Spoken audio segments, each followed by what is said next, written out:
वो गाना सुना है ना शाहरुख खान का, तार से तार।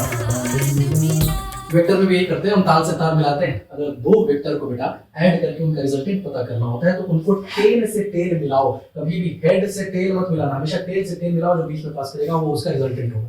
भाई वेक्टर की कहानी अलग है, 3 और 4 जोड़ करके कितने होते हैं 7, लेकिन कई बार वेक्टर में 3 और 4 जोड़ते हैं 5 बन जाते हैं। यही तो असल वेक्टर की मैथमेटिक्स है। और ये जो तुम्हारा डायग्राम है तुम्हारे स्कूल में डायरेक्टली पूछा जाएगा, इसका डेरिवेशन।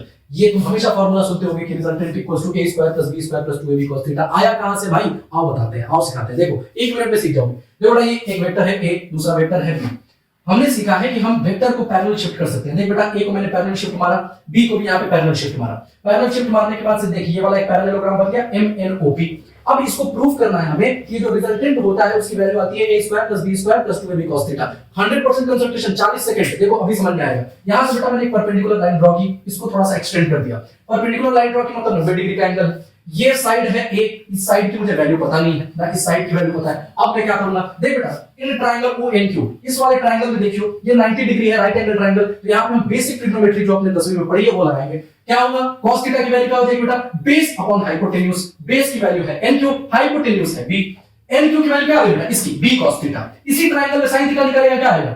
इस चीज की वैल्यू क्या आ गई? B sin theta. हमने B cos थीटा निकाल लिया, B sin थीटा निकाल लिया। अरे भैया अगर ये एक राइट एंगल ट्रायंगल है तो ये वाला भी एक राइट एंगल ट्रायंगल है। अब इस राइट एंगल ट्रायंगल में देख MOQ में रिजल्टेंट जो है वो क्या है? हाइपोटेन्यूज। ये क्या है? बेस। ये क्या है? परपेंडिकुलर। तो OM का स्क्वायर इक्वल टू MQ का स्क्वायर प्लस OQ का स्क्वायर लिख सकते हैं कि अरे भाई पाइथागोरस थ्योरम।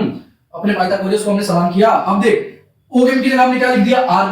बाकी MQ क्या है? A plus B cos theta और OQ क्या है? B sin theta. a plus B cos theta का होल स्क्वायर। अरे a प्लस बी का होल स्क्वायर क्या होगा? a square plus b square plus 2ab। वो मैंने एक्सप्रेशन लिख दिया। अब देख बेटा मैंने क्या किया इसमें, थोड़ा सा एकदम जबरदस्त मैथ्स वाला दिमाग लगाया है। देख b square cos square theta, b square sin square theta, b square common ले लिया, cos square theta plus sin square theta की वैल्यू क्या होती है? 1।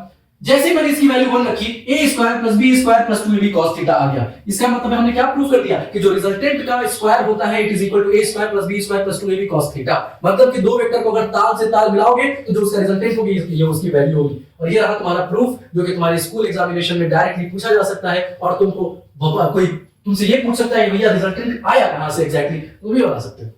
मिलते हैं अगली वीडियो में जिसमें मैं बताऊंगा कि A से कितनी डिग्री पे ये तेरा रिजल्टेंट पड़ा हुआ है, उस डिग्री की वैल्यू कैसे निकाली जाती है और उसका फॉर्मूला क्या होता है। तब तक के लिए आई विद यू।